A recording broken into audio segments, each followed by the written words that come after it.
الحمد لله وكفى وسلام على عباده الذين اصطفى خصوصا على سيدنا وسيد الأنبياء محمد النبي الأمي المصطفى وعلى آله وأصحابه أولي الصدق والصفاء والوفاء أما بعد فقد قال الله تبارك وتعالى في كتاب الهدى أعوذ بالله من الشيطان الرجيم بسم الله الرحمن الرحيم وإن تظاهر عليه فإن الله هو مولاه وجبريل وصالح المؤمنين والملائكة بعد ذلك ظهير صدق الله مولانا العظيم وبلغنا رسوله النبي الكريم الأمين ونحن على ذلك لمن الشاهدين والشاكرين والحمد لله رب العالمين إن الله وملائكته يصلون على النبي يا أيها الذين آمنوا صلوا عليه وسلموا تسليما الصلاة والسلام عليك وعلى آلك وأصحابك يا سيدي يا رسول الله الصلاة والسلام عليك وعلى آلك وأصحابك يا سيدي يا حبيب الله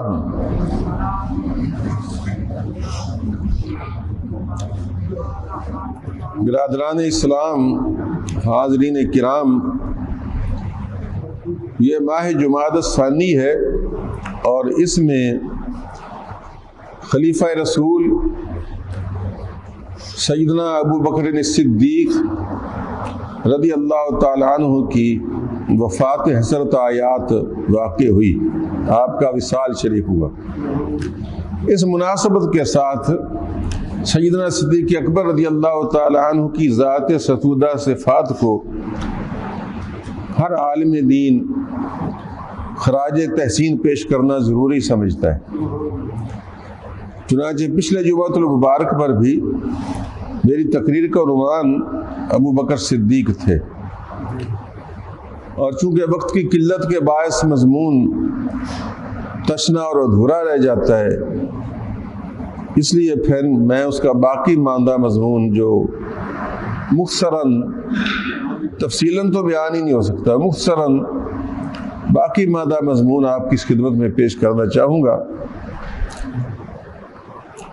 میں نے عرض کیا تھا کہ قرآن کریم کی تقریباً 14 آیات ہیں جو سیدنا ابو بکر صدیق رضی اللہ تعالیٰ عنہ کی شان میں اتری۔ یہاں تو ایک آیت ہی بڑا معنی رکھتی، اللہ کا قرآن جس کی شان میں اترے، چہ جا کے 14 آیات باقاعدہ انہی کے نام اتری ہیں، انہی کی تاریخ میں اتری ہیں، انہی کے محاسن و محامد میں اتری ہیں، جن میں سے میں نے 1-2 آیات کا ذکر کیا تھا۔ ایک تو والذی جاء بالصدق وصدق بہ اولئک هم المتقون، کہ جو سچ لایا یعنی محمد رسول اللہ صلی اللہ علیہ وسلم، اور جس نے اس سچ کی تصدیق کی، یہ دونوں قسم کے لوگ ہی پرہیزگار ہیں۔ وہ اللہ کریم نے محمد رسول اللہ کے ساتھ ابو بکر صدیق کو بھی لف کر دیا کہ سچ لانے والا بھی متقی ہے اور سچ کی تصدیق کرنے والا بھی متقی ہے۔ اور یہ تفسیر میں نے خود نہیں گھڑی، بلکہ اس کو علی مرتضیٰ کرم اللہ وجہ کریم نے نقل فرمایا کہ جو سچ لایا وہ کون ہے، اور جس نے سچ کی سب سے پہلے تصدیق کی وہ کون ہے۔ اور دوسری آیت میں نے پڑھی تھی کہ اللہ کریم نے ان کی صحابیت پر مہر لگا دی ہے کہ دوسرے کسی شخص کو کوئی کوئی دوسرا شخص صحابی کہے تو کہے بائی نیم ظاہر کر کے اس کو صحابی کہنا، یہ صرف ابو بکر صدیق کو ہی میسر آیا ہے کہ اللہ تعالیٰ نے قرآن کریم میں ان کے بارے میں فرمایا اذ یقول لصاحبہ لا تحزن ان اللہ معنا۔ یاد کرو جب محمد مصطفیٰ صلی اللہ علیہ وسلم اپنے صاحب کو کہہ رہے تھے، صاحب اور صحابی ایک ہی معنی ہے، اپنے صاحب کو کہہ رہے تھے غار ثور میں لا تحزن ان اللہ معنا، غم نہ کر اللہ ہمارے دونوں کے ساتھ ہے۔ اللہ تبارک و تعالیٰ کی معیت جس طرح رسول اللہ کو حاصل ہے، اس طرح اللہ تعالیٰ کی معیت اور قرب ابو بکر صدیق کو بھی حاصل ہے۔ پھر میں نے عرض کیا تھا کہ آپ نہ صرف یہ کہ خود اول الاسلام ہیں، مردوں میں سب سے پہلے مسلمان ہونے والے آپ ہیں، بلکہ عشرہ مبشرہ میں 5 جو ہیں وہ آپ کی ترغیب سے مسلمان ہوئے۔ 10 وہ صحابہ جن کو رسول اللہ نے جنت کی خوشخبری دی، ان میں سے 5 وہ ہیں جو صرف آپ کی توجہ اور کوشش اور کاوش سے انہوں نے اسلام قبول کیا، اور 7 ایسے افراد ہیں جن میں مرد ہیں اور عورتیں بھی، جن کو آپ نے اپنا قیمتی مال خرچ کر کے کافروں کے ظلم و ستم سے آزاد کروایا اور ان کو حریت دی اور رسول اللہ کی غلامی میں پیش کیا، اور انہوں نے اسلام حضور صلی اللہ علیہ وسلم کی بارگاہ میں قبول کر کے بیعت اسلام بھی کی، اور آپ کے حلقہ بگوش بھی ٹھہرے، جن میں حضرت بلال ابن رباح مؤذن رسول عاشق رسول جیسی ہستیاں بھی ہیں، اور ان کے علاوہ حضرت عمار اور بہت سارے دیگر بھی ہیں۔ تو 7 ہی ایسے افراد ہیں جن میں بعض بیبیاں بھی ہیں، کنیزیں جو تھیں بیچاری، حتیٰ کہ ایک بار ان کے والد ابو قحافہ نے ان کو کہا کہ ابو بکر، کیونکہ وہ بھی مسلمان نہیں ہوئے تھے، ان کا ابو بکر میں دیکھ رہا ہوں کہ تم کمزور قسم کے غریب قسم کے لوگوں کو پیسے دے کر چھڑوا رہے ہو، کم از کم کوئی طاقتور مضبوط بندوں کو تم آزادی دلواتے تو کہیں کال کرا تیرے کام آتے، اور دنیا دارانہ سوچ، کیونکہ جس کو آزادی دلوائے وہ بندہ ساری ملک کا گویا کہ رہین احسان ہوتا ہے، ممنون احسان ہوتا ہے۔ تو ابو قحافہ نے کہا کہ تم کمزور قسم کے لوگوں کو آزاد کرواتے پھرتے ہو، کوئی طاقتور مضبوط بندے آزاد کرواتے تو کہیں کل کرا تیرے کام آتے۔ تو انہوں نے کہا کہ اے ابا، میں ان کو اس لیے آزاد نہیں کروا رہا کہ میرے کام آئے، بلکہ میں تو صرف اللہ کو راضی کرنے کے لیے ان کو آزاد کروا رہا ہوں۔ اللہ تعالیٰ نے ان کی اس بات کا قرآن میں ذکر کیا۔ ادھر ابو قحافہ یہ سمجھ رہے ہیں کہ یہ کمزوروں کو کیوں کروا رہے ہیں، اور ادھر جو کفار مکہ ہیں وہ کہتے ہیں کہ یہ اتنے معمولی سے بندوں کو اتنے بھاری رقم دے کر آزاد کیوں کروا رہا ہے، شاید ان کا کوئی اس پر احسان ہوگا، کوئی پرانا کہیں کسی کی جان بچائی ہوگی۔ تو اللہ تعالیٰ نے دونوں قسم کے لوگوں کی بات کو رد کر دیا، فرمایا وَمَا لِأَحَدٍ عِندَهُ مِن نِعْمَةٍ تُجْزَىٰ إِلَّا ابْتِغَاءَ وَجْهِ رَبِّهِ الْأَعْلَىٰ وَلَسَوْفَ يَرْضَىٰ، کہ ابو بکر کسی کا کوئی احسان نہیں اس پر، اور نہ اس کو کسی سے کوئی نفع کی امید ہے کہ جو یہ اتار رہا ہو یا جس کے لیے یہ کام کر رہا ہو، بلکہ ابتغاء وجہ ربہ الاعلیٰ، اس کو تو رب اعلیٰ کی صرف رضا درکار ہے۔ تو جس کی للہیت پر، جس کے اخلاص پر خدا گواہی دے، اس کا کام اخلاص پر مبنی ہے، بھئی اس کی کسی اور دوسرے کی گواہی کی کیا ضرورت رہ جاتی ہے۔ اور پھر اس کا انعام ذکر فرمایا بلا سوف یرضا، کہ یہ ہمیں راضی کر رہا ہے تو اب اس کو راضی کر دیں گے۔ اور خدا کی قسم، اور جو دے گا اللہ کریم اس کو روزے قیامت ابو بکر صدیق کو تو دے گا، اللہ تعالیٰ نے رسول اللہ کی رفاقت قبر میں دے کر راضی کر دیا، یہی کافی ہے۔ یا تو جو ایک بار خواب میں دیکھ لے رسول اللہ صلی اللہ علیہ وسلم کو تو اس کو تسلیاں ہو جاتی ہیں، چاہے جائے کہ کوئی عمر بھر زیارت کرتا رہے اور دنیا سے جانے کے بعد ساتھ لیٹا رہے صدیوں تک، قرنوں تک، تو اللہ تعالیٰ ان کو راضی کرتی۔ پھر میں نے یہ بھی عرض کیا تھا کہ 316 احادیث مبارکہ ایسی ہیں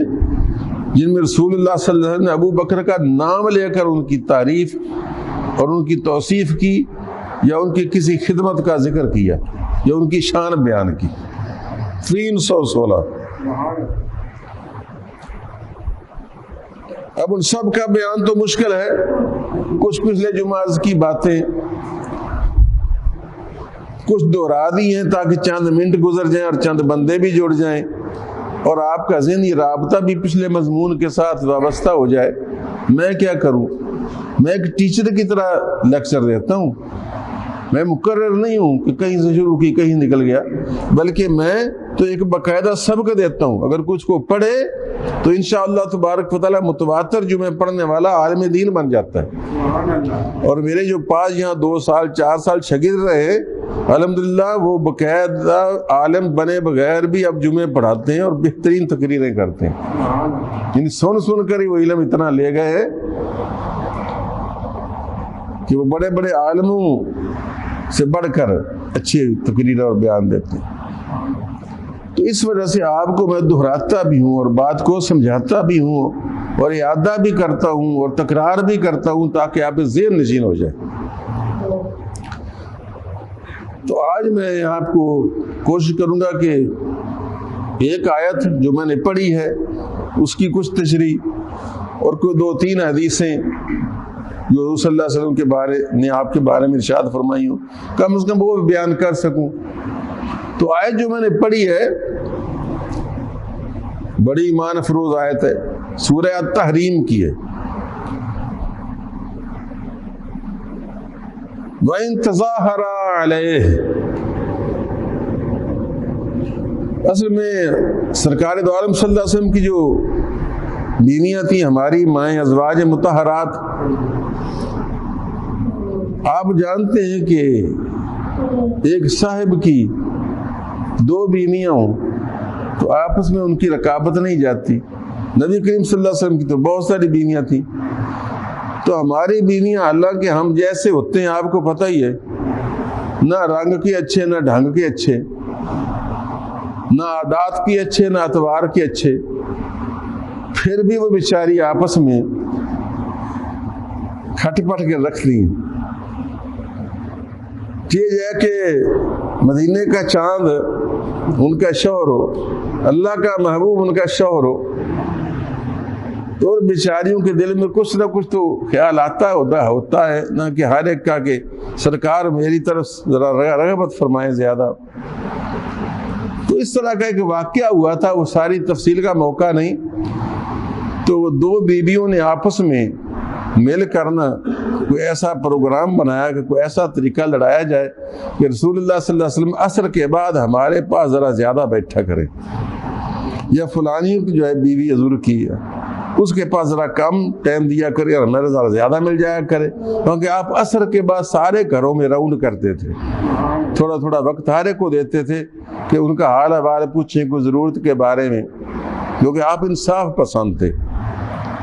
تو 2 بیویوں نے ذرا کوشش کی، پروگرام بنایا کہ کسی طریقے سے تھوڑا سا وقت فلانی کو کام مل جائے اور ہمیں ذرا زیادہ مل جائے۔ یہ محبت کی ایک قدرتی بات ہے اور کوئی منع بھی نہیں ہے، مگر رسول خدا صلی اللہ علیہ وسلم کو ان کا یہ پروگرام جو تھا اللہ تعالیٰ نے بتا دیا، تو آپ سرکار صلی اللہ علیہ وسلم کچھ تھوڑا سا آپ نے اس بات کو محسوس فرمایا،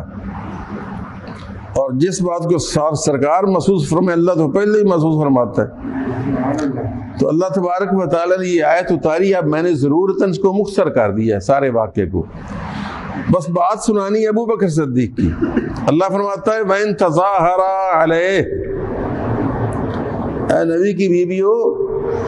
اگر تو میرے محبوب صلی اللہ علیہ وسلم کے ساتھ اس طرح کشمکش کرو گی نا تو جان لو فَإِنَّ اللَّهَ هُوَ مَوْلَاهُ کہ یہ میرا محبوب تنہا نہیں ہے کہ تم جو چاہو اس کو منواؤ، جو چاہو کرو۔ وَإِن تَظَاهَرَ عَلَيْهِ اگر تم اس پر کوئی جبر تھوپنے کی کوشش کرو گی نا فَإِنَّ اللَّهَ هُوَ مَوْلَاهُ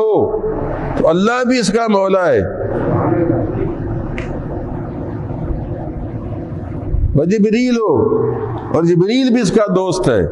اس کا خدمت گزار ہے، اور پتہ جبریل کتنی طاقتور فرشتہ ہے۔ وصالح المومنین اور جو مومنین میں صالح ہے وہ بھی اس کا یار ہے۔ والملائکۃ بعد ذلک ظہیر اور اس کے بعد سارے فرشتے بھی اس کے مددگار ہیں۔ تو میرا محبوب کوئی اکیلا نہیں ہے کہ اس پر کوئی اس طرح کی کوشش کرے کہ ہم اس کو گھیر لیں گے اور اس کو مجبور کر لیں گے۔ تو میرے دوستو یہ عجیب و غریب مضمون میں نے آپ کو بیان کیا ہے، عام بیان نہیں ہوتا، لیکن میں نے سلیقے سے بیان کیا ہے کیونکہ وہ بھی ہماری مائیں ہیں،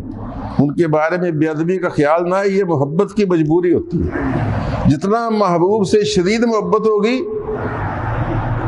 اتنا پکی یہ اس میں رکابت پیدا ہوگی۔ میں تو ہنسی میں کبھی کبھی نا اپنے شاگردوں سے بھی جب میں پڑھایا کرتا تھا نا، بلکہ ادھر میری بیٹیاں ہیں گرلز ہائی اسکول میں پڑھتی، تو میں صبح لیکچر دیتا تھا، آج کل چھوڑا ہوا ہے ویسے، تو کبھی کبھی وہ سب آخر میں مجھ سے پیار لیتی۔ تو ایک دن میں نے ایسے ہی پوچھ لیا کہ بیٹا سچ سچ بتانا کہ جب میں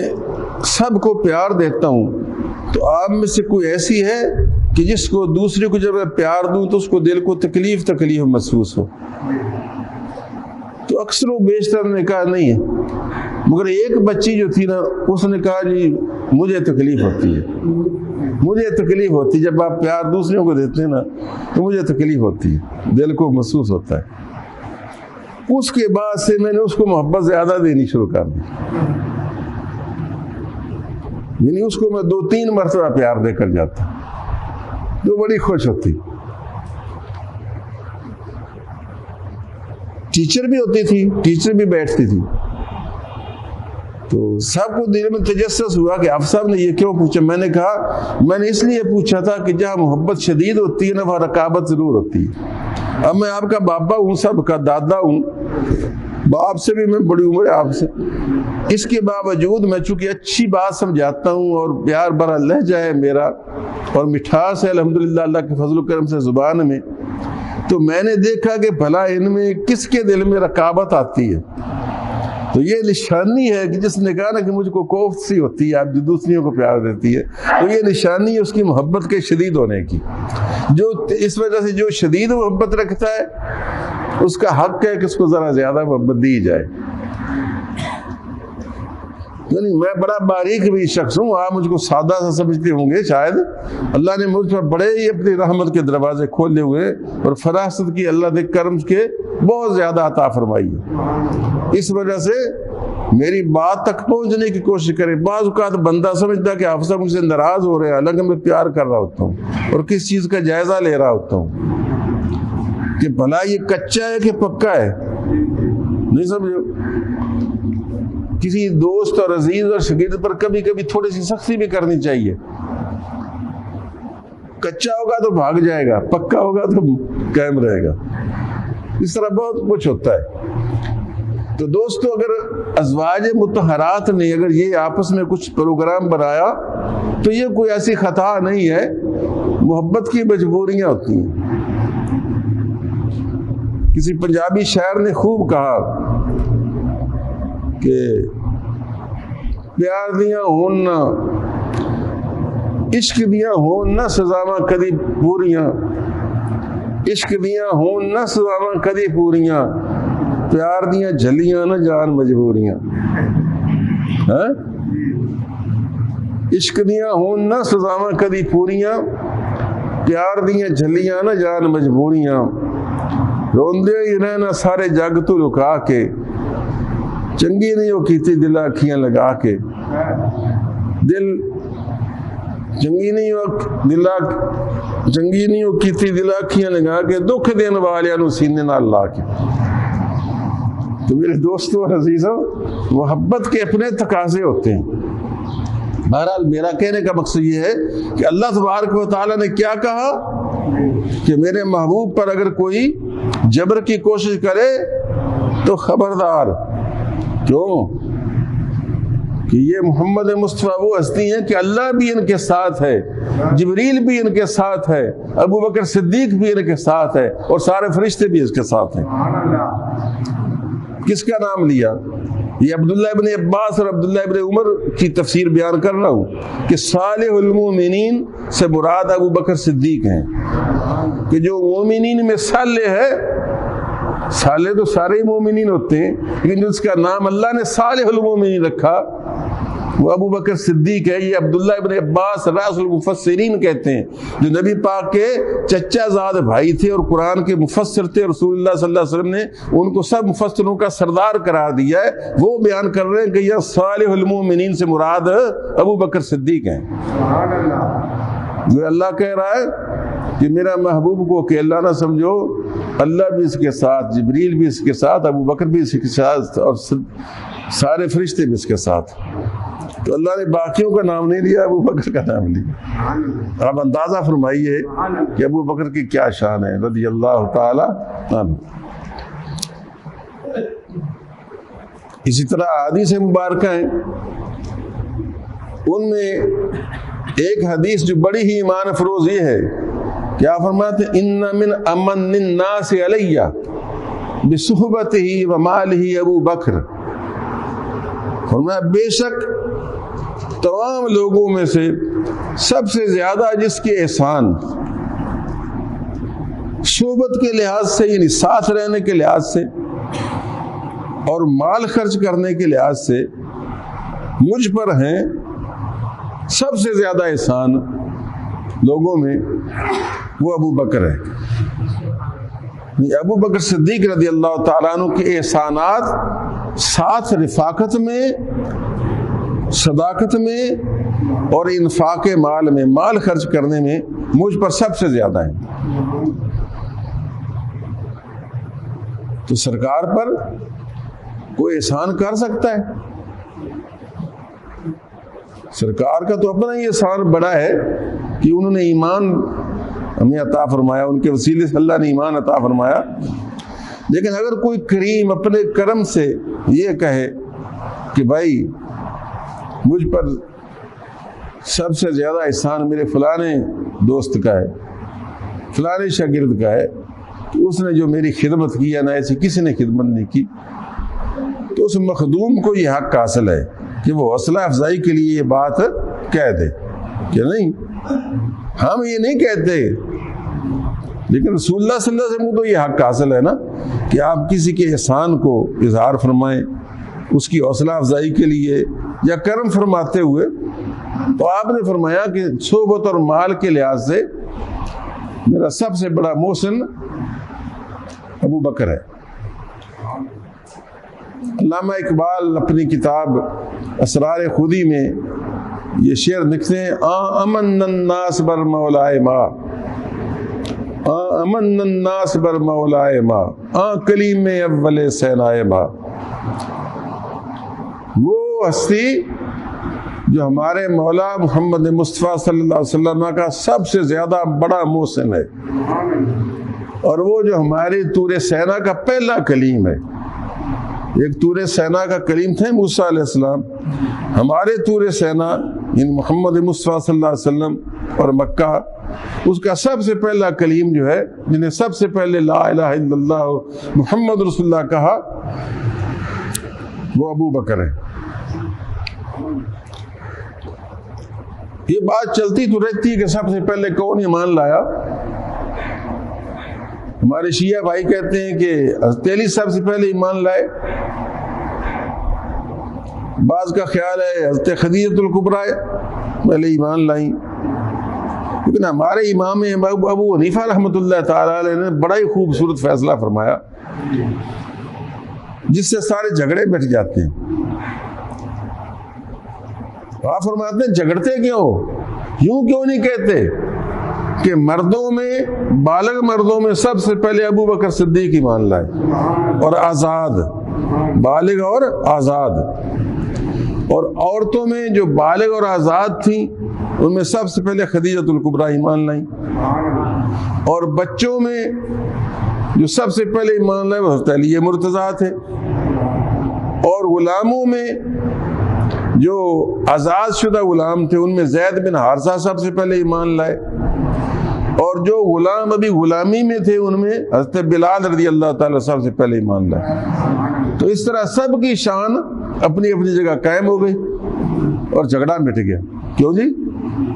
دیکھو ہمارے امام اعظم رحمۃ اللہ تعالیٰ علیہ کی فراست کہ انہوں نے کتنا خوبصورت فیصلہ کیا کہ ہم اس بات پر کیوں جھگڑیں کہ فلاں پہلے کہ فلاں پہلے، ہم اس کی تقسیم ایسی کر لیتے ہیں جس سے سب کی محبت کا اور سب کا ادب جو ہے وہ سامنے ملحوظ خاطر رہ جائے۔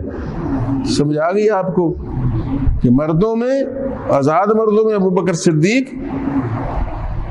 آزاد عورتوں میں خدیجۃ الکبریٰ،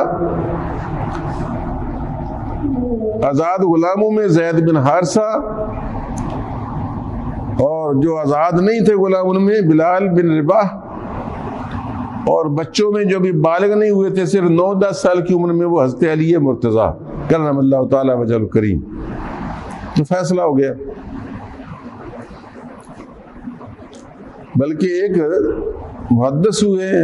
میمون بن مہران جو حدیثیں بیان کرتے تھے، کتابوں میں ان کا نام آتا ہے، بخاری مسلم صحاح میں نام آتے ہیں راویوں کے، ان راویوں میں وہ میمون ابن مہران ہے۔ ان سے کسی نے پوچھا کہ ابو بکر صدیق رضی اللہ تعالیٰ عنہ کب ایمان لائے؟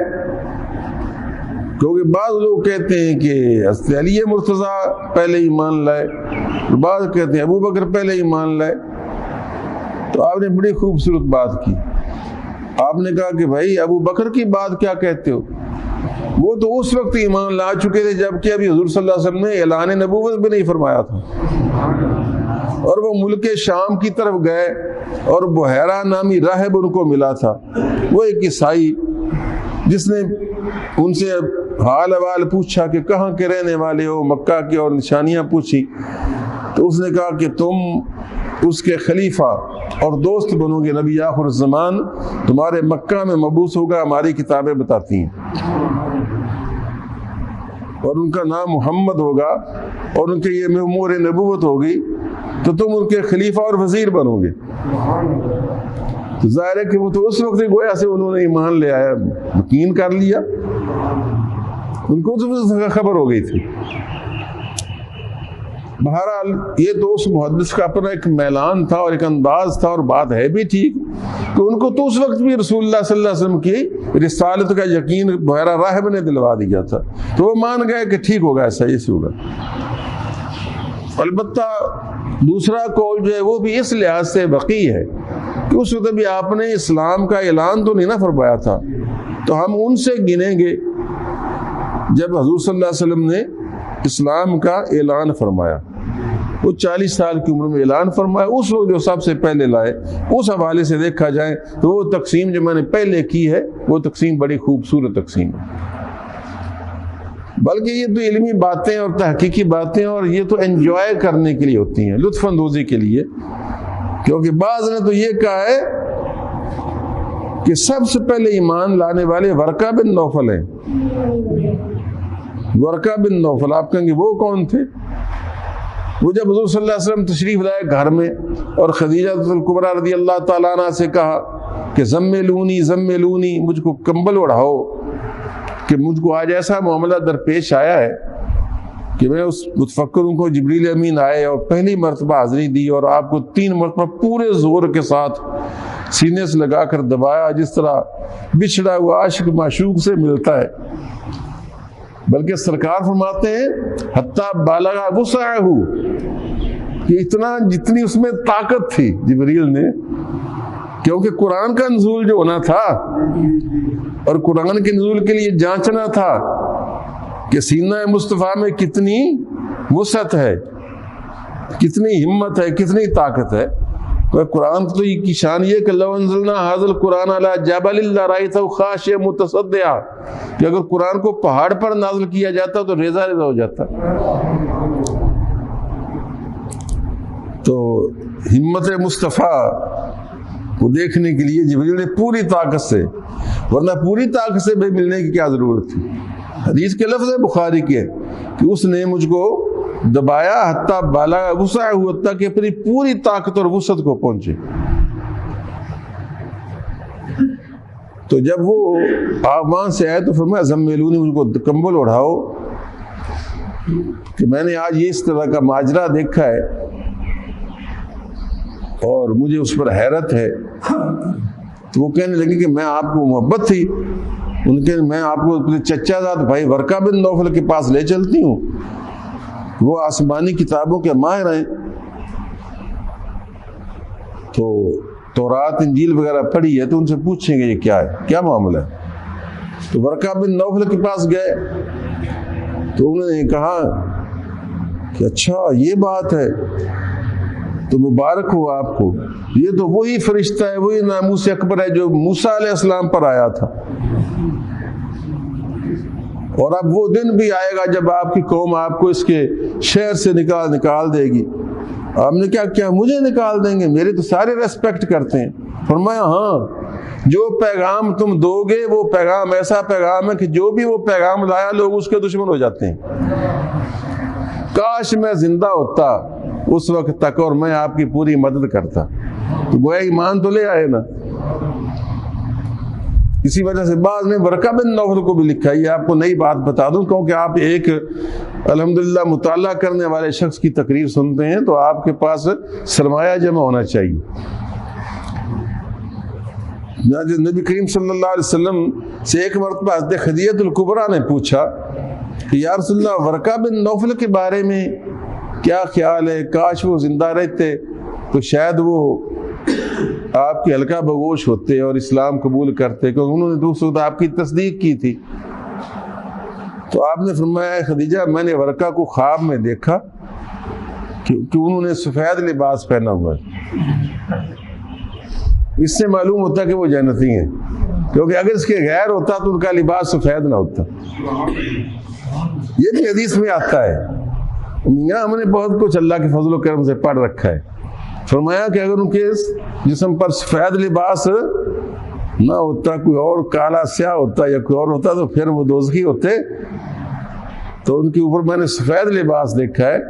جو نشانی اس بات کی کہ وہ مغفور ہیں۔ تو اس حوالے سے دیکھا جائے تو ان کو بھی پھر صحابیت کا شرف حاصل ہے۔ بہرحال ہمیں اس میں کوئی جھگڑا نہیں۔ ابو بکر صدیق رضی اللہ تعالیٰ عنہ کی شان وراء الورا ہے۔ آج ہمارا موضوع صدیق اکبر ہے، اس وجہ سے ہم ان کی بات ترجیح دیں گے کہ سب سے پہلے نبی کریم صلی اللہ علیہ وسلم کو جو مردوں میں ایمان لائے وہ ابو بکر صدیق تھے رضی اللہ تعالیٰ عنہ۔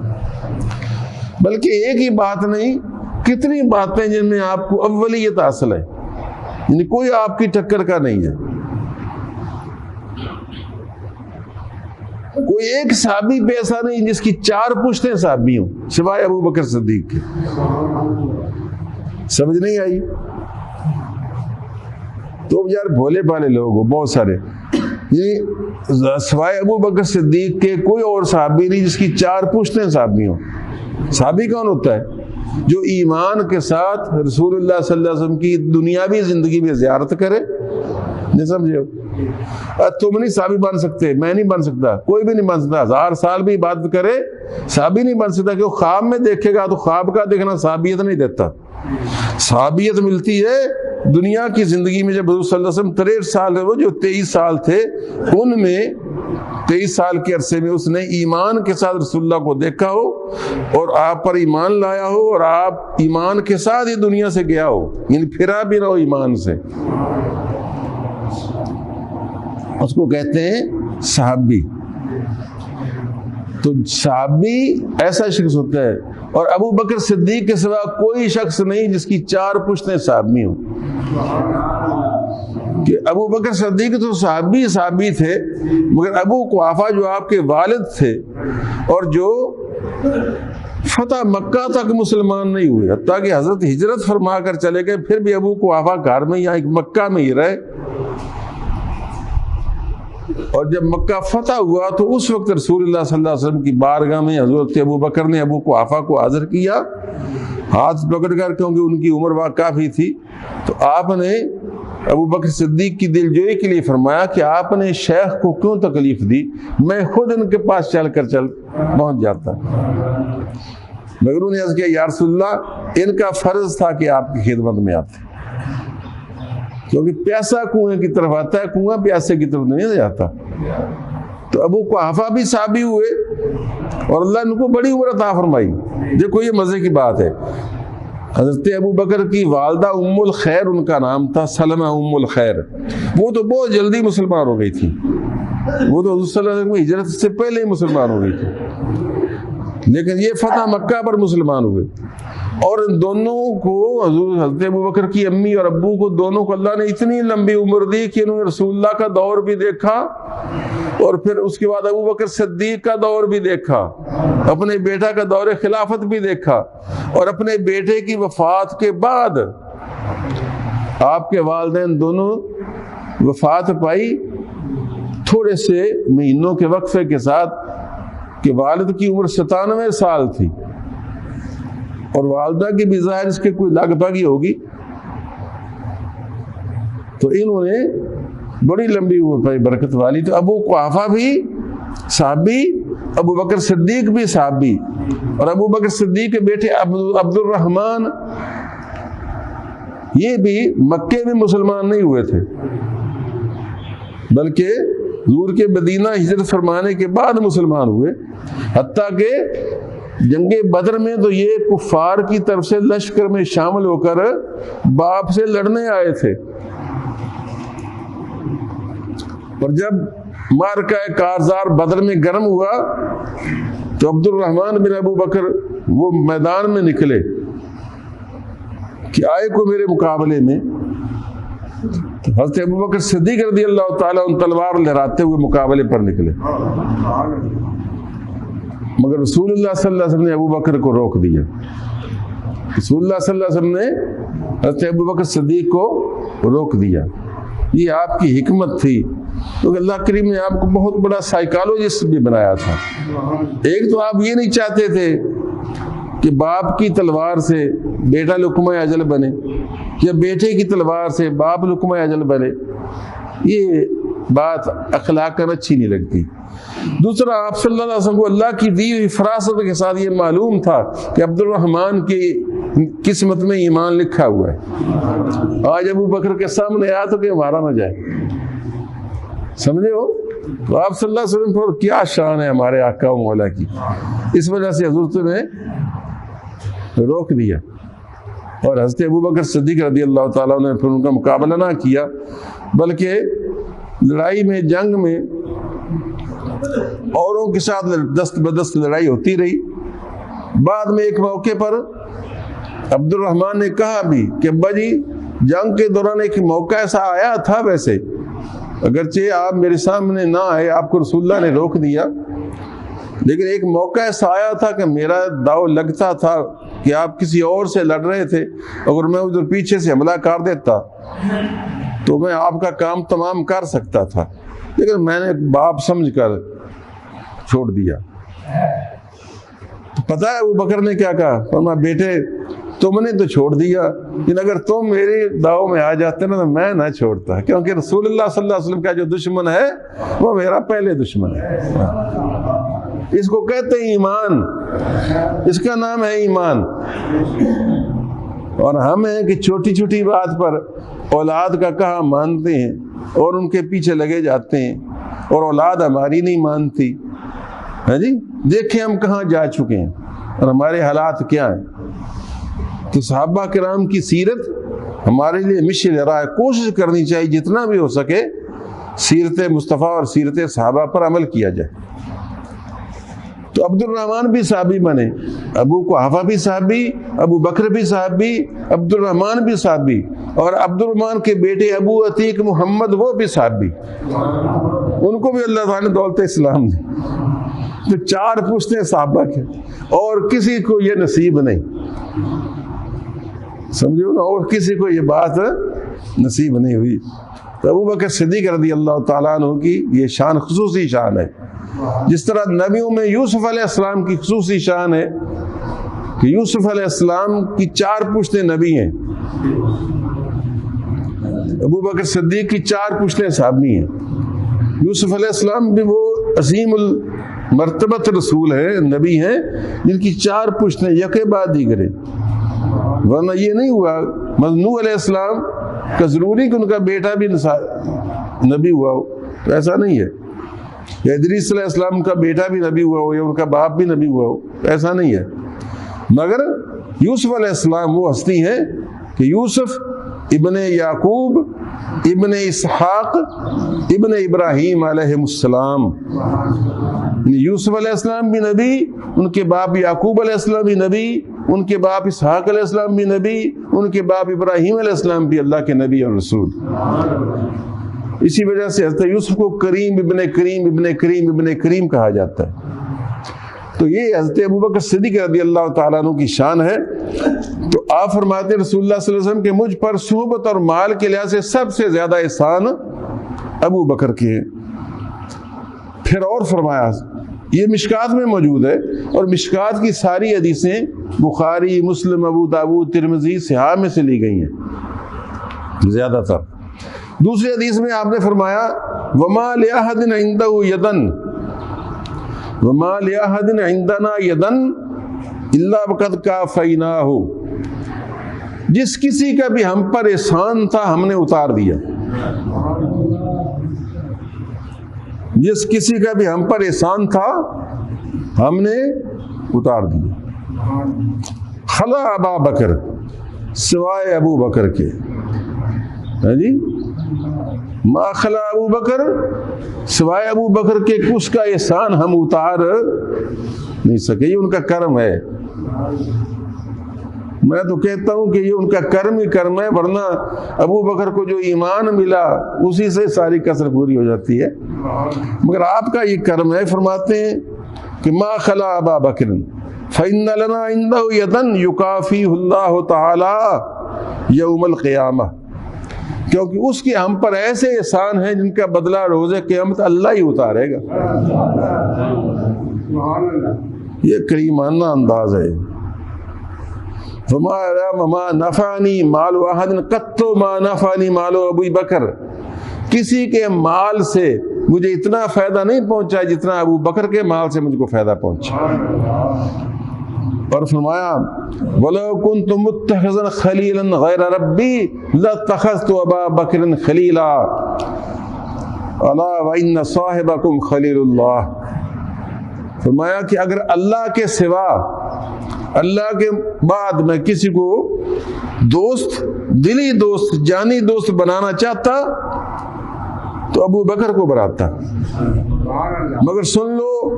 میرا حقیقی اور سب سے بڑا دوست اللہ ہے، میں اللہ کا خلیل ہوں، اللہ کا حبیب ہوں، اللہ کے مقابلے میں کسی کی دوستی کو میں وقت نہیں دیتا۔ اگر اللہ کے بعد میں کسی کی دوستی کو وقت دیتا تو پھر ابو بکر کی دوستی کو وقت دیتا۔ میرے دوستو، یہ ہے ابو بکر صدیق رضی اللہ تعالیٰ عنہ کی شان۔ پھر اس سے بڑھ کر یہ کیا بات ہے کہ جب رسول اللہ صلی اللہ علیہ وسلم دنیا سے تشریف لے جانے والے ہوئے، وقت آخر آیا اور آپ کی طبع ناساز بخار کی وجہ سے مسجد میں جا کر امامت کے متحمل نہ ہو سکتی تھی، تو آپ نے پتہ کیا کہا؟ مروا ابا بکر فلیصلی بالناس، ابو بکر کو کہو کہ لوگوں کو نماز پڑھائے۔ حضرت عائشہ صدیقہ رضی اللہ تعالیٰ عنہ جو آپ کی بیوی اہلیہ تھیں، انہوں نے عرض کیا یا رسول اللہ صلی اللہ علیہ وسلم، آپ عمر کو حکم دیں، آپ عمر کو حکم دیں۔ مقصد یہ تھا کہ میرے باپ بوڑھے ہیں، نرم دل ہیں، آپ کے مصلے پر کھڑے ہوں گے تو آپ کی جدائی کو برداشت نہیں پائیں گے، ہو سکتا ہے اشک آ جائیں، رونے لگیں، گر پڑیں. تو عمر جو ہے دلیر ہے اور مضبوط دل و دماغ کا ہے شاید. لیکن آپ صلی اللہ علیہ وسلم پھر فرمایا مروا ابا بکر فلیصلی بالناس. حالانکہ اس وقت پاس علی بھی بیٹھے ہیں, عباس بھی بیٹھے ہیں, حضور کے چچا بھی بیٹھے ہیں, اور چچا بھائی داماد بھی بیٹھے ہیں, عمر بھی بیٹھے ہیں, مگر آپ کہتے ہیں مروا ابا بکر. ابو بکر موجود بھی نہیں ہے. حالانکہ جو بندہ پاس ہوتا ہے بندے اس کی رعایت کرتا ہے کہ نہیں کیا بھائی, اور ایک پاس بیٹھا ہو وہ بھی میرا قریبی, اور میں کہوں اس کی بجائے کہ فلانے کو کہو کہ نماز پڑھائے. کیوں جی, کیا خیال ہے؟ سمجھ آ رہی ہے نا؟ میرا بیٹا پاس بیٹھا ہو اور میں کہوں جی قاری محمد احمد صاحب کو کہو نماز پڑھائیں, تو معلوم ہوا نا کہ میں سمجھتا ہوں کہ قاری محمد احمد صاحب زیادہ ڈیزرو کرتے ہیں. یہی معنی ہوگا نا, کیونکہ جماعت تو وہ بھی کرا سکتے ہیں. انہوں نے یا رسول اللہ عمر کو فرمایا نہیں, مرو ابا بکر فلیصلی بالناس, ابو بکر کو کہو کہ وہ نماز پڑھائیں. انہوں نے پھر تھوڑا سا آہستہ سے عرض کی, حتیٰ کہ سرکار دو عالم صلی اللہ علیہ وسلم نے حدیث پاک میں آتا ہے کہ آپ نے حضرت عائشہ کو وہ الفاظ کہے جو میں نہیں کہہ سکتا, کیونکہ میں امتی ہوں, آپ ان کے شوہر بھی تھے اور نبی بھی تھے. تو آپ نے فرمایا کہ تم وہی ہوتی ہو نا جو مردوں کو پھسلا دیتی ہو. وہ جس طرح زلیخا کی سہیلیوں نے پھسلایا کوشش کی تھی نا یوسف علیہ السلام کو, تو آپ کو یعنی گویا آپ نے ناراضگی کا اظہار کیا, اور کوئی حرج نہیں, ناراضگی آپ کو حق حاصل ہے اپنی اہلیہ کو کوئی بات مناسب سے انداز میں تنبیہ کرے, اس میں کوئی بے ادبی کی بات نہیں. مگر آپ صلی اللہ علیہ وسلم نے اصرار کیا, بلکہ فرمایا ما ينبغي لقوم فيهم ابو بکر ان يؤمهم غیرہ. کسی قوم کے لیے یہ زیبا ہی نہیں ہے کہ ان میں ابو بکر جیسا صدیق جیسا موجود ہو اور پھر ان کو کوئی دوسرا امامت کروائے. اس سے بڑھ کر کیا ہے؟ یہ بھی حدیث کے الفاظ ہیں. ما ينبغي لقوم, نہیں ہے لائق کسی قوم کے, فیہم ابو بکر, جو کہ ان میں ابو بکر ہو, ان یؤمہم غیرہ, کہ ان کو کوئی دوسرا امامت کروائے. یہ تو گویا نص قطعی اور فیصلہ کن بات ہو گئی کہ ابو بکر صدیق کے ہوتے ہوئے کسی دوسرے کو امامت کا حق حاصل ہی نہیں ہے. تو میرے دوستو, یہ ہے نبی کریم صلی اللہ علیہ وسلم کا حضرت ابو بکر کے سلسلے میں رویہ اور ارشادات. اور یہ کیسے نہ ہو کہ خود سارے صحابہ ابو بکر کی اس کی اہمیت کو مانتے تھے اور جانتے تھے. تاریخ الخلفاء کے صفحہ 59 پر یہ روایت موجود ہے کہ حضرت ابو بکر ایک دن کپڑا اوڑے ہوئے بیٹھے تھے, بکل مارے ہوئے, کہ مولائے کائنات ادھر سے گزرے اور دیکھا کہ ابو بکر جم مار کر بیٹھے. تو دیکھ کر فرمایا کہ کوئی نامہ اعمال والا جو اللہ سے ملاقات کرے گا میرے نزدیک اس چادر اوڑھ کر بیٹھنے والے سے زیادہ اللہ کو محبوب نہیں ہے. اب سب نے ہم نے اللہ کے سامنے پیش ہونا نا, بلکہ اللہ کے سامنے کوئی بھی جو پیش ہونے والا ہے اس جم مار کر بیٹھنے والے سے زیادہ اللہ کو محبوب نہیں ہے.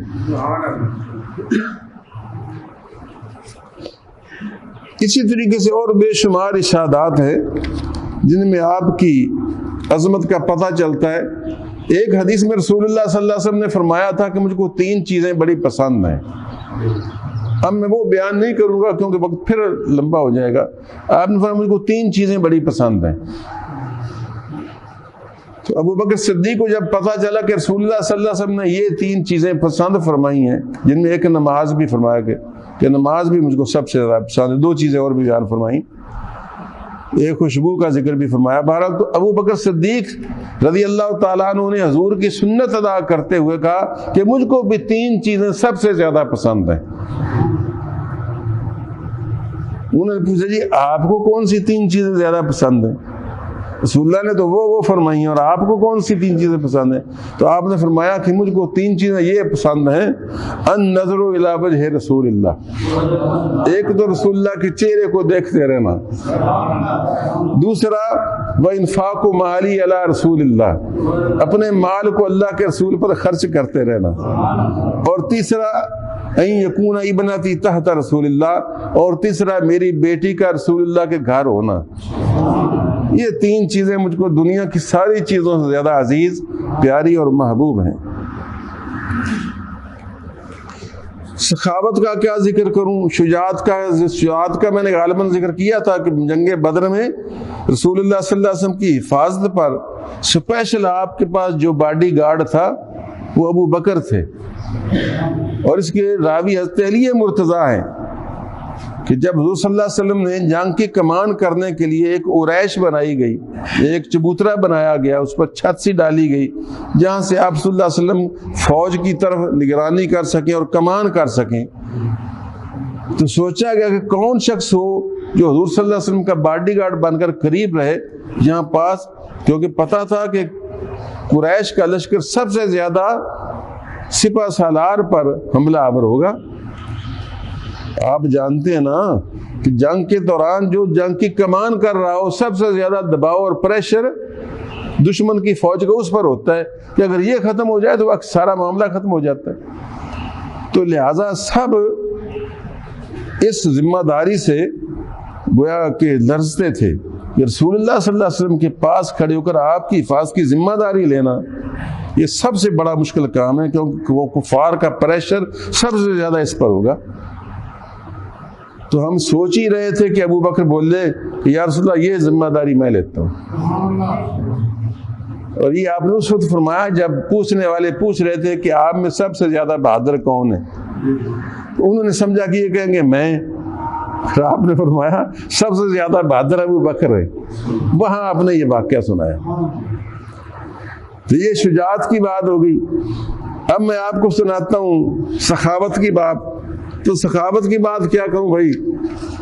اس سے بڑی کیا بات ہے کہ غزوہ تبوک پر آپ نے سارا ہی مال لا کر گھر میں سے نہ ڈھیر کر دیا حضور کے قدموں پر۔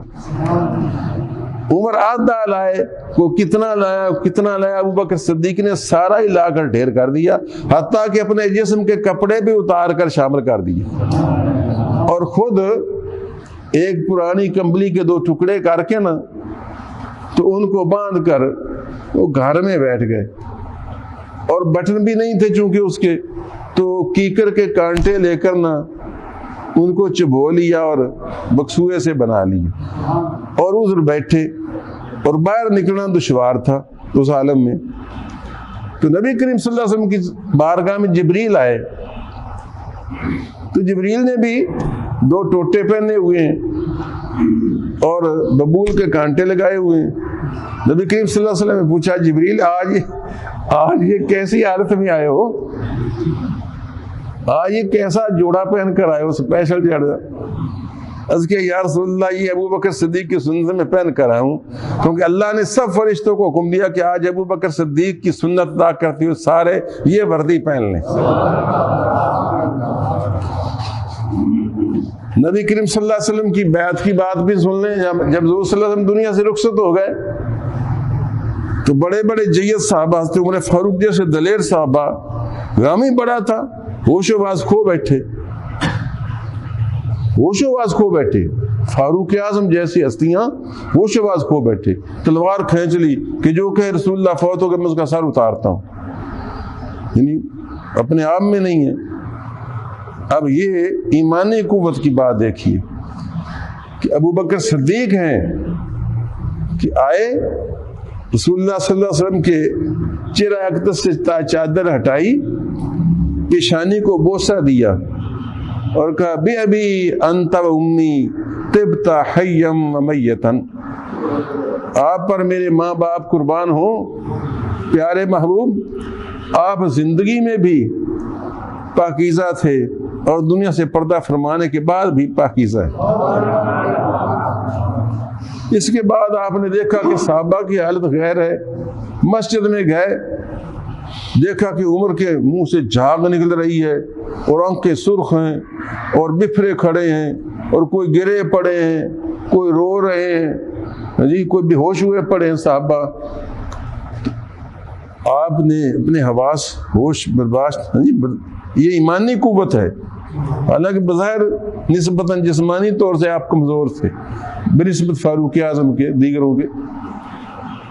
تو آپ کھڑے ہوئے، خطبہ دیا اور اس خطبے میں کہا، بڑا شاندار خطبہ، حقیقت اس وقت یہی خطبہ دینا چاہیے تھا کیونکہ اسلام کے لیے وہ خطرے کا وقت تھا۔ آپ جانتے ہیں نا، لوگ لیڈر ختم ہو جائے تو تحریکیں ختم ہو جاتی ہیں۔ بھٹو کے بعد پیپل پارٹی کی وہ بات رہ گئی؟ نہیں رہی۔ پھر بے نظیر گئی تو رہ گئی؟ بالکل ہی نہیں رہی۔ اب ترلے مارتے پھر رہے ہیں، وہ بات نہیں بن سکتی۔ اس طرح نواز شریف ہوگا، اس طرح عمران خان ہوگا، کیونکہ عام طور پر لوگ بندوں کے ساتھ، انہیں بندہ گیا تو بات گئی۔ تو ابو بکر صدیق رضی اللہ تعالیٰ عنہ نے اس خطرے کو محسوس کیا۔ آپ کھڑے ہوئے، پہلے تو آپ نے آیت پڑھی، وما محمد الا رسول قد خلت من قبلہ الرسل افإن مات أو قتل انقلبتم على أعقابكم ومن ينقلب على عقبيه فلن يضر الله شيئا وسيجزي الله الشاكرين، کہ محمد مصطفیٰ نہیں تھے مگر ایک رسول، وہ اللہ نہیں تھے کہ ان پر وصال نہ آئے، وفات نہ ان کی، وہ اللہ کے ایک رسول تھے۔ قد خلت من قبلہ الرسل، ان سے پہلے بھی رسول گزر چکے جن کو اس موت کا ذائقہ چکھنا پڑا اور اس دنیا سے جانا پڑا۔ تو محمد مصطفیٰ بھی خدا نہیں ہے، خدا کے رسول ہیں۔ اس وجہ سے اگر وہ چلے گئے دنیا سے تو فرمایا، اللہ فرماتا ہے، یہ قرآن کی آیت ہے، افإن مات، اگر وہ فوت ہو جائیں، او قتلا، یا شہید کر دیے جائیں، انقلبتم علی اعقابکم، کیا تم اپنی ایڑیوں پر پھر جاؤ گے؟ یعنی تمہیں ہرگز نہیں پھرنا چاہیے، کیونکہ دین اللہ کا ہے اور اللہ باقی ہے، قرآن باقی ہے، نبی کی تبلیغ باقی ہے، تو کیا تم دین سے پھر جاؤ گے؟ ومن ينقلب على عقبيه، اور جو اپنی ایڑیوں پر پھر جائے گا، فلن يضر الله شيئا، تو اللہ کا کچھ نہیں نقصان کر سکتا، اپنا ہی نقصان کرے گا۔ وسيجزي الله الشاكرين، اور اللہ تعالیٰ نے قریب شکر گزاروں کو بدلہ دے گا۔ تو اس قسم کے کلمات کہہ کر آپ نے حوصلہ بتایا، اور پھر اس سے بڑھ کر جملہ آپ نے جو کہا، بظاہر تو وہ ایسے لگتا ہے جیسے کوئی سخت سا جملہ ہے، لیکن بڑا معنی خیز ہے۔ فرمایا، سنو، جو محمد صلی اللہ علیہ وسلم کی عبادت کرتا تھا تو وہ پھر جائے، کیونکہ محمد صلی اللہ علیہ وسلم دنیا سے تشریف لے گئے، اور جو اللہ کی عبادت کرتا تھا وہ قائم رہے، کیونکہ اللہ ہمیشہ رہنے والا اور باقی ہے۔ کیسی مزیدار گفتگو ہے۔ صحابہ کہتے ہیں کہ ابو بکر صدیق کی تقریر سن کر نا ہمیں ایسے لگا جیسے جی آیتیں آج اتری ہیں، میں تو پہلے ذہن میں نہیں آ رہی تھی، اور ہمارے دلوں کو اللہ تعالیٰ نے استقامت نصیب فرمائی کہ واقعی ہم اللہ تعالیٰ کی پوجا کرنے والے ہیں، اللہ کی عبادت کرنے والے ہیں، اور اللہ تو ہمیشہ سے ہمیشہ تک ہے، وہ ہمیشہ باقی رہے گا۔ تو رسول اللہ صلی اللہ علیہ وسلم دین اسلام لے کر ہمارے پاس آئے، پہلے بھی رسول آئے، دنیا سے تشریف لے جاتے رہے، تو اگر رسول اللہ صلی اللہ علیہ وسلم تشریف لے گئے تو ہم نے اسلام کا دامن تھامے رکھنا ہے، ہم نے اسلام کو سنبھالا دینا ہے۔ تو ابو بکر صدیق رضی اللہ تعالیٰ عنہ کی اشاعت سے سب کے حوصلے بند گئے، اور پھر صحابہ کرام نے بالاتفاق آپ کے ہاتھ پر بیعت کی، بیعت خلافت کی۔ یہ ضرور ہے کہ کسی نے اسی وقت کی سقیفہ بنی ساعدہ میں، کسی نے 2 دن ٹھہر کر، کسی نے 1 دن ٹھہر کر، کسی نے 3 دن ٹھہر کر، لیکن یہ 1 2 دن 3 دن کے فرق کو اس وجہ سے نہیں پڑا کہ خدا نہ خواستہ ان کے ساتھ کسی کو مخالفت تھی یا مخاصمت تھی، بلکہ رسول اللہ صلی اللہ علیہ وسلم کی تدفین ہی 3 دن ہوئی ہے۔ بعض لوگ اس طرح کا بھی بکواس کرتے ہیں کہ جی صحابہ کرام کو خلافت کی پڑ گئی، نبی پاک صلی اللہ علیہ وسلم 3 دن پڑے رہے تو انہوں نے ان کو دفن ہی کیوں نہ کیا۔ دیکھو غلط مطلب نکالتے، حالانکہ رسول اللہ صلی اللہ علیہ وسلم آپ نہیں دیکھتے ہو بڑے شہنشاہ جب وفات ہوتی تو کئی دن تک ان کو چاہے کسی طریقے سے پریزرو کریں، ان کی لاش کو محفوظ رکھیں، تو کئی دن بعد اس کی تدفین ہوتی ہے۔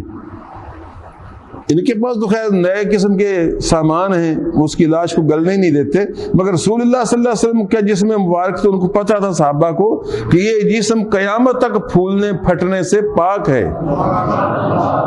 کیوں انبیاء کرام کے جسم عام لوگوں کے جسم کی طرح نہیں ہوتے۔ اس وجہ سے انہوں نے رسول اللہ صلی اللہ علیہ وسلم کی لیے لوگوں کا دوسرے آنا، حضور کی بارگاہ کی حاضری، حضور کی آخری زیارت، اس قسم کے کئی معاملات تھے۔ نہ آج کی طرح موٹریں تھیں، نہ آج کی طرح کاریں تھیں، نہ آج کی طرح ہیلی کاپٹر تھے، نہ آج کی طرح سامان تھے کہ فوری طور پر دور دور کے لوگ پہنچ جاتے۔ مکہ سے آنے والوں کو بھی کافی وقت لگ جاتا ہے۔ تو میرے دوستو، یہ ایک قسم کی غلط فہمیاں ڈالی جاتی ہیں اہل سنت لوگوں کے ذہنوں میں۔ صحابہ کرام نے جو تاخیر کی ہے تو کسی حکمت کے تحت کی، اور حکمت کے ساتھ تاخیر تو قرآن سے ثابت ہے۔ سلیمان علیہ السلام بیت المقدس تعمیر کروا رہے تھے جنات سے، اور آپ کو پتا تھا کہ یہ جنات میرے قابو میں ہیں، اگر ان کو پتا چل گیا کہ میں وفات پا گیا ہوں تو یہ بھاگ جائیں گے کام چھوڑ کر، اور اب بیت المقدس ابھی مکمل نہیں ہوا تھا، تو اللہ تعالیٰ نے آپ کو حکم دیا کہ آپ اسی طرح لاٹھی کے سہارے کھڑے رہیں۔ فرشتے نے اللہ کے حکم سے آپ کی جان قبض کر لی، اب آپ کھڑے ہیں لاٹھی کے سہارے۔ یہ قرآن کریم میں آتا ہے واقعہ، لاٹھی کے سہارے کھڑے ہیں اور جنات لگے ہوئے ہیں کام پر، کام کر رہے ہیں فٹافٹ ہمت مار کے، کیونکہ آپ کے قابو میں تھے۔ حتیٰ کہ پورا سال گزر گیا، پلے سے نہیں کہہ رہا، قرآن کریم 22واں پارہ اٹھا کر دیکھو، سال بھر کھڑے رہے حتیٰ کہ بیت المقدس مکمل ہو گیا۔ جب مکمل ہو گیا تو اللہ تعالیٰ نے اس دیمک کو، یہ اللہ کے لشکروں میں سے کہ لشکر ہے، حکم دیا کہ ویسے تو نبی کے تبرک کو بھی نہیں کھانے کی تجھے اجازت، مگر چونکہ اب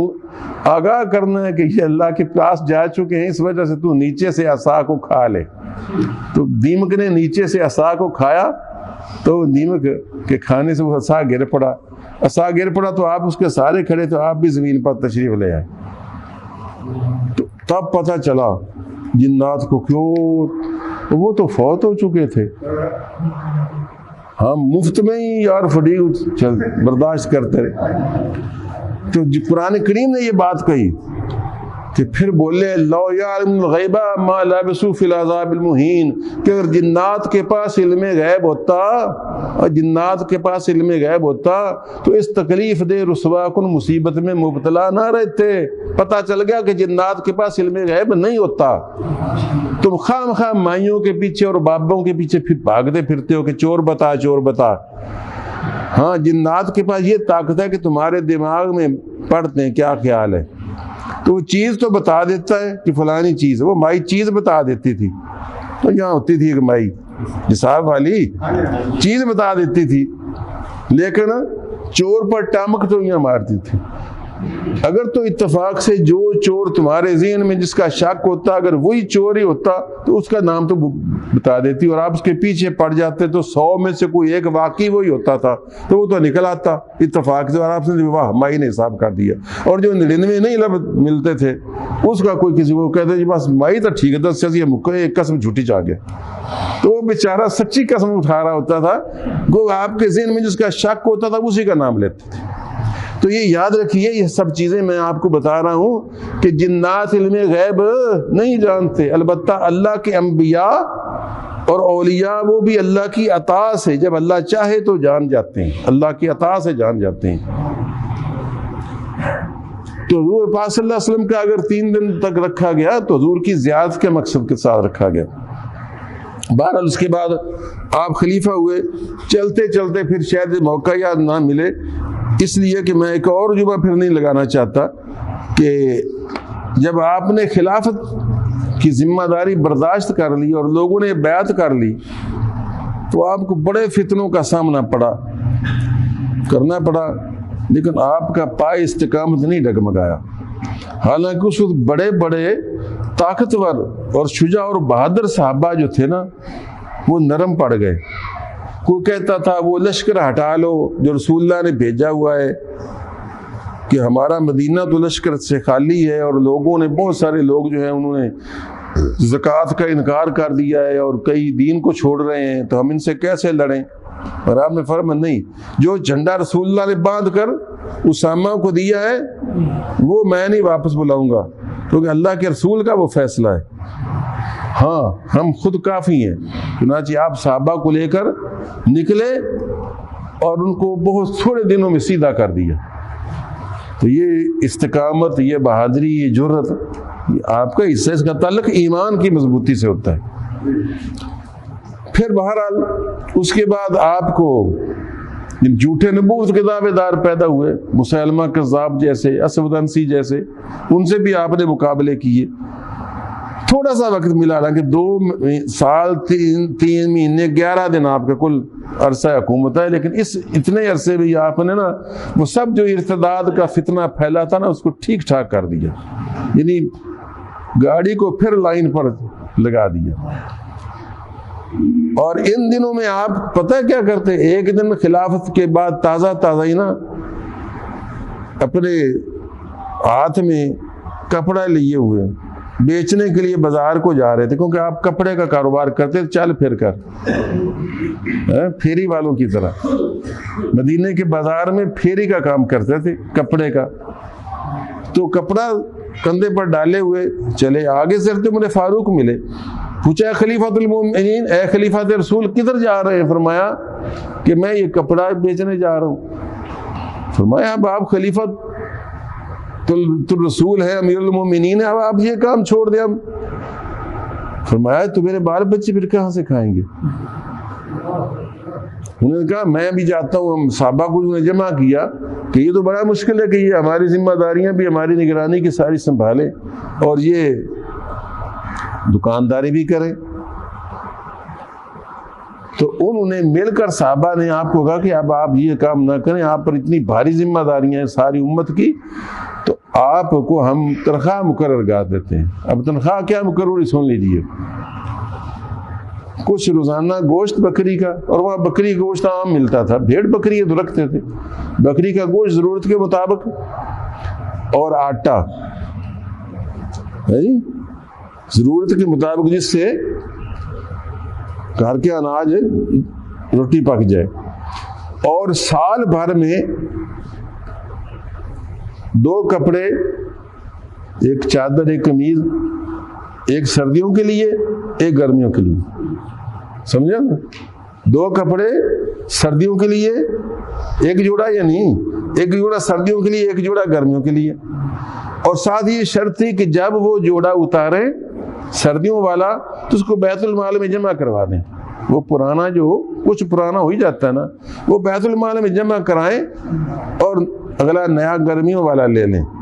پھر گرمیوں والا جمع کروائیں اور پھر نیا پھر سردیوں والا اور لے لیں، تاکہ وہ جو اترا ہوا جوڑا ہے کسی ہو سکتا ہے مفلس غریب کے کام آ جائے۔ اچھا جی،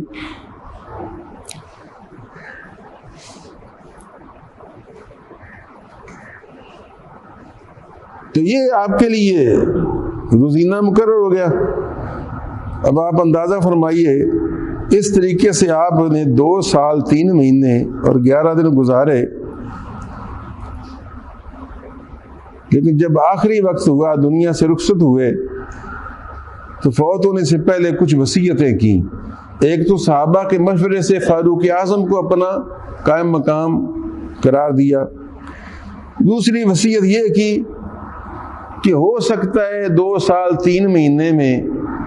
میں اپنے فرائض میں کچھ کوتاہی کر بیٹھا ہوں، اور میری وہ تنخواہ جو آپ مجھ کو دیتے رہے بکری کا گوشت اور جوڑے، تو وہ حق میرا جو ہے ادا نہ ہوا ہو، اس وجہ سے احتیاط کا تقاضا یہ ہے کہ میری فلاں علاقے میں تھوڑی سی زمین ہے جو کسی غزوے کی وجہ سے وہ آپ کو حصے میں ملی تھی، تو وہ بیچ کرنا جتنا اس 2 سال 3 مہینے میں جتنا میرے پاس وظیفہ آیا ہے نا، وہ سارا کا سارا واپس کر دیا جائے، کہ خدا نہ خواستہ مجھ سے حق ادا نہ ہوا ہو۔ اور دوسرا یہ ہے کہ میرے مال میں اس دور خلافت میں 2.25 سال میں 3 چیزوں کا اضافہ ہوا ہے۔ ایک غلام جو مجاہدوں کی تلواروں کو ریگ مال کرتا ہے اور ان کو چمکاتا ہے، ایک غلام اور ایک چادر میرے پاس ہے جو ان 2 سالوں میں میرے پاس موجود ہے، جمع ہو گئی ہے، اور ایک پانی بھرنے والی اونٹنی کا اضافہ ہوا ہے۔ یہ تینوں کی تینوں چیزیں میرے فوت ہونے کے بعد میرے بعد آنے والے خلیفہ کو سپرد کر دی جائے۔ اندازہ فرمائیے تم کس قوم کے وارث ہو، پاکستان کے حکمران ہو، تم کن لوگوں کی مسند پر بیٹھے ہو، یہ آپ نے ہمارا خلیفہ وقت کو دے دینا میرے بعد۔ چنانچہ جب حضرت امیر المومنین حضرت عمر فاروق رضی اللہ تعالیٰ عنہ نے یہ چیزیں دیکھی تو رو پڑے اور کہا، ابو بکر اللہ تجھ پر رحم فرمائے، تو نے اپنے جانشینوں کے لیے بڑی مشکل پیدا کر دی، اب تیرے میں یار کو کون پہنچے گا۔ اور تیسری وصیت یہ تھی کہ میرا کفن صرف 3 کپڑوں میں دیا جائے، کیونکہ رسول اللہ کو 3 کپڑوں میں کفن دیا گیا، اور ان 3 کپڑوں میں 2 کپڑے تو یہی ہیں جو میرے جسم پر ہیں، ان کو دھو لیا جائے۔ اندازہ فرمائیں، 2 کپڑے تو یہی ہوں جو پرانے، کیونکہ زندہ لوگوں کو کپڑوں کی زیادہ ضرورت ہے مرنے والوں کی بنسبت، یہ 2 چادریں یہی دھو کر شامل کر لی جائیں اور ایک چادر کا اضافہ کر لیا جائے۔ میرے دوستو، یہ ہیں حضرت سیدنا ابو بکر صدیق رضی اللہ تعالیٰ عنہ، سب سے پہلے مسلمان ہونے والے ابو بکر صدیق،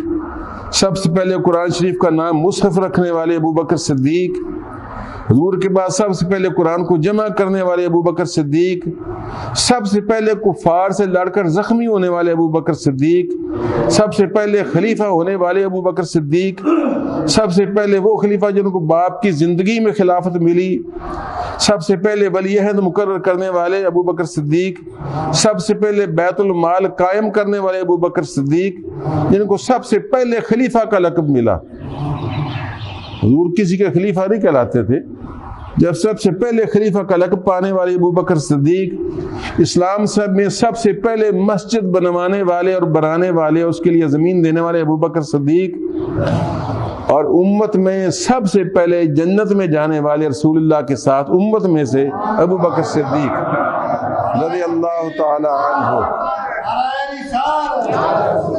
وآخر دعوانا الحمدللہ رب العالمین۔